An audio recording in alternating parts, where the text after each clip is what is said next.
Salam alaikum students. I hope today we will discuss Federal Board Physics Class 11 Chapter 3 Forces and Motion Assignments question.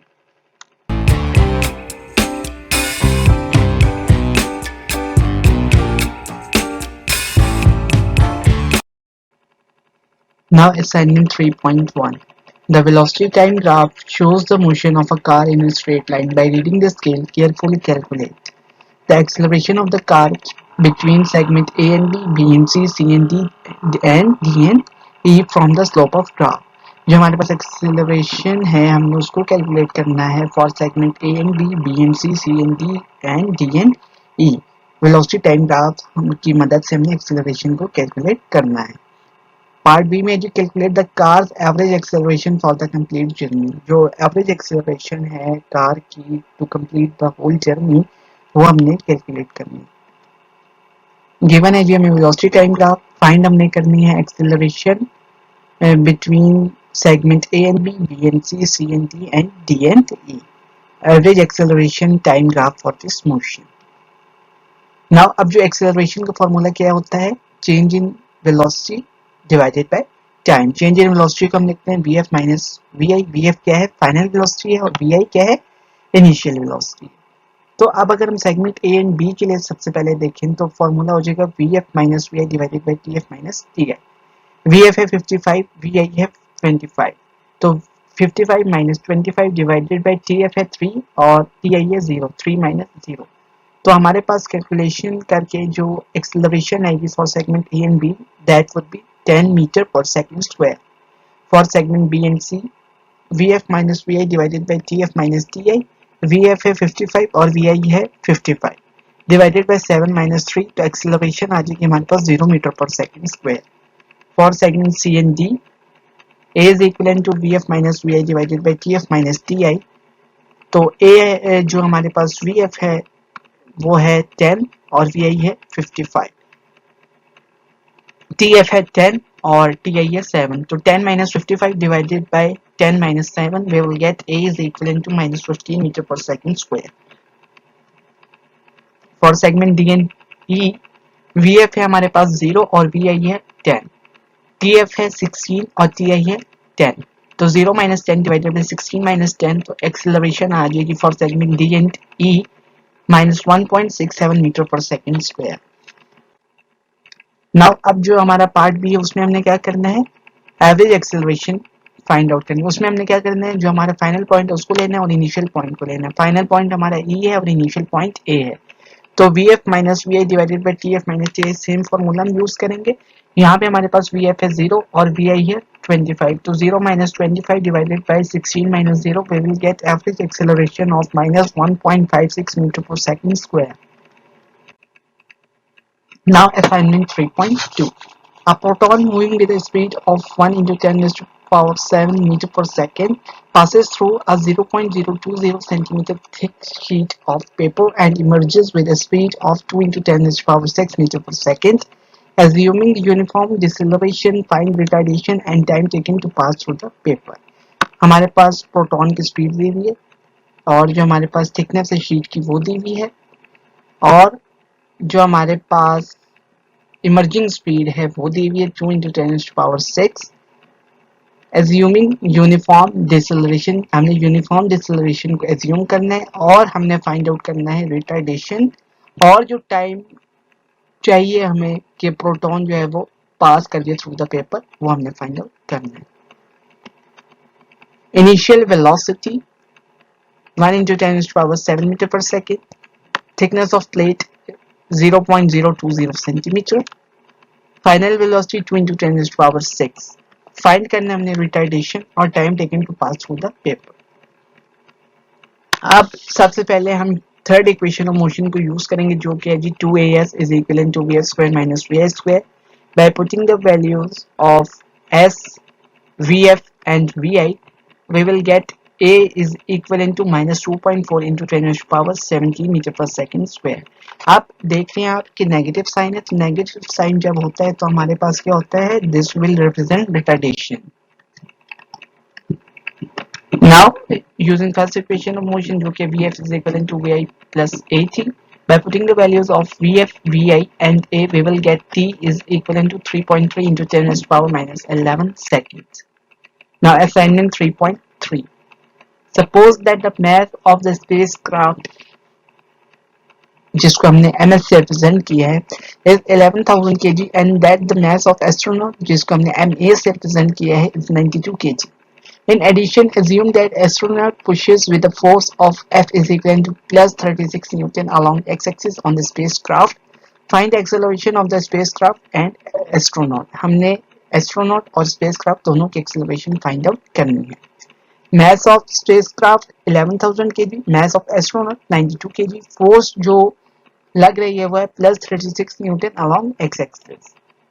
Acceleration of spacecraft A1 और acceleration of astronaut A2, ये दोनों चीजें हमने find out करनी है. अब यहाँ पे हम क्या यूज करेंगे, न्यूटन सेकंड लॉ, जो कि है F is equal to ma. The force will be equal in magnitude but opposite in direction. अब जब हमने उसको एक्सेलरेशन के लिए रीअरेंज करना है न्यूटन सेकंड लॉ की इक्वेशन को, तो वो क्या हो जाएगा F ओवर m. तो अब हम ये स्पेसक्राफ्ट के लिए करें तो हमने A1 ले लिया एक्सेलरेशन और स्पेसक्राफ्ट का जो मास था वो क्या था ms. तो ये हो जाएगा A1 is equal to F over ms. Now by putting the values of F and ms we will get acceleration of the spacecraft 0.0033 meter per second square in positive x-axis. Now for the acceleration of the astronaut A2 is equal to F over ma. By putting the values of force and ma, अब यहाँ पे force क्या आएगी, negative direction में आएगी, तो -36 divided by 92. A2 हमारे पास आ जाएगा -0.39 मीटर पर second square in negative x-axis. Now moving towards assignment 3.4. A girl of mass 48 kg is rescued from a building fire by leaping into a firefighter's net. The window from which she leaped was 12.0 meter above the net. She lands in the net so that she is brought to complete stop in 0.45 seconds. During this interval, what is the change in her momentum? What is the impulse on the net due to girl? What is the average force on net due to the girl? हमने जो find out करना है change in momentum और जो impulse आएगी net के ऊपर due to the girl और जो एवरेज फोर्स नेट के ऊपर आएगी ड्यू टू द गर्ल, वो हमने फाइंड आउट करनी है. Mass of girl given है 48 kg, height of window 12 meter, time taken to brought the girl at rest 0.45 second, initial velocity 0 meter per second और find out हमने करना है change in momentum और जो इम्पल्स है वो हमने फाइंड आउट करना है और एवरेज फोर्स हमने फाइंड आउट करनी है. Now using third equation of motion, using equation of motion 2as is equal to v square minus y square. a को हम यहाँ से रिप्लेस कर देंगे g से, क्योंकि जब हमारे पास डाउनवर्ड मोशन होगा तो हमारे पास जो एक्सेलरेशन होगी वो एक्सेलरेशन ड्यू टू ग्रेविटी होगी. तो 2 into g into h is equal to v f square minus 0, क्योंकि इनिशियल वेलोसिटी हमें गिवन थी 0. g हो जाएगा 9.8 और हाइट हमें गिवन है 12, तो 2 into 9.8 multiply by 12 is equal to v f square. V f हमारे पास आ जाएगा 15.33. नाउ चेंज इन मोमेंटम का क्या फॉर्मूला होता है, delta p f minus delta p i और मोमेंटम को हम लिखते हैं product of mass and velocity, तो m v f minus m v i. By putting the values of m, vf and vi, we will get delta p यानी कि change in momentum 736 kg meter per second. This is the change in momentum when girl stops on net. Now delta pf minus delta pi is equal to mvf minus mvi. अब यहाँ पे जो हमारे पास vf, तो delta P हमारे पास आ जाएगा जी minus 736 और 736 kg meter per second. Now impulse on net due to the girl j is equivalent to f into delta t plus delta p. f को हम in terms of Newton second law m a की form में लिख देंगे, तो m into g into delta t plus delta p. By putting the values of m, g, delta t and delta p, we will get j is equivalent to 948 Newton second. Average force on net j is equivalent to f into delta t और force के लिए जब हम इस फॉर्मूले को rearrange करेंगे तो ये हो जाएगा J by delta T. By putting the values of J and delta T, we will get F is equivalent to 2106.67 Newton in downward direction. Now assignment 3.5. On a highway, a car of mass 1500 kg is stopped at traffic signal. A pickup of mass 2000 kg comes up from behind and hits the stopped car. Assuming the collision is elastic, the pickup stops with collision and push the car ahead onto the highway at 10 meter per second. How fast was the pickup going just before the collision? हमारे पास mass given है car का, mass of pickup given है, और हमारे पास जो pickup की जो जब उसने कार को कोलाइड किया है और जो कार मूव हुई आफ्टर कोलिजन वो स्पीड गिवन है 10 मीटर पर सेकेंड. और अब हमने फाइंड आउट करना है कि जो पिकअप है वो बिफोर कोलिजन कितनी स्पीड से जा रहा था. Tyre mass M1 1500 kg, pickup mass M2 2000 kg, velocity of car before collision 0 metre पर सेकेंड, क्योंकि गिवन है हमारे पास कि जो बिफोर कोलिजन कार जो है वो स्टॉप में थी, रेस्ट में थी. ठीक है, तो velocity of car before collision u1 0 metre पर second at rest. Velocity of car after collision v1 10 meter per second. Velocity of pickup after collision 0 meter per second. Find out करना है velocity of pickup before collision u2. Now जो यहाँ पे formula लगेगा for velocity of pickup before collision वो होगा v1 is equal to m1 minus m2 into u1 divided by m1 plus m2 plus 2 into m2 into u2 divided by m1 plus m2.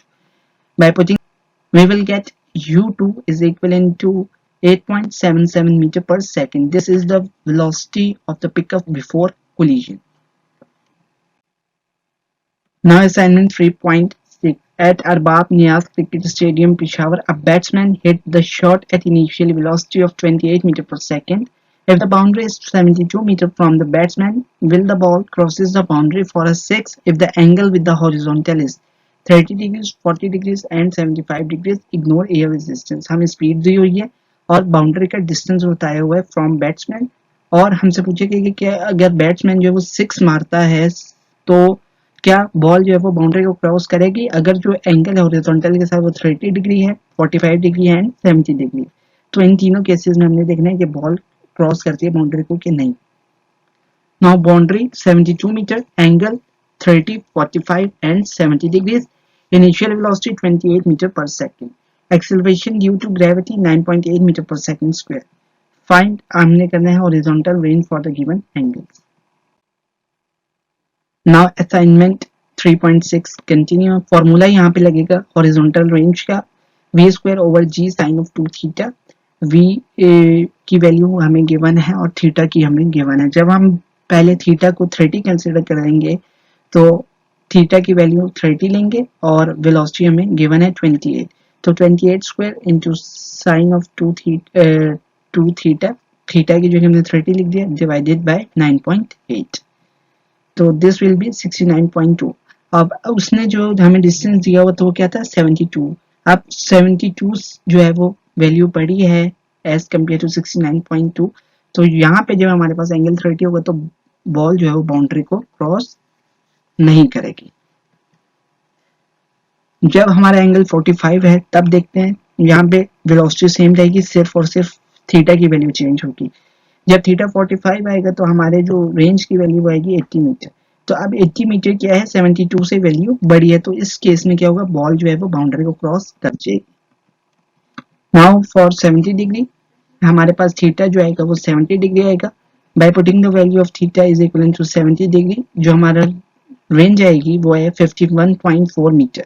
अब 51.4 भी जो है वो 72 से छोटी वैल्यू है, तो इसमें क्या होगा बॉल जो है बाउंड्री को क्रॉस नहीं करेगी.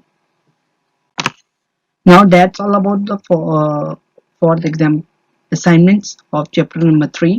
Thanks for watching. Please like my video and share my videos to other friends and press the bell icon for the subscription in order to get a notification for all the videos which will be uploaded in future.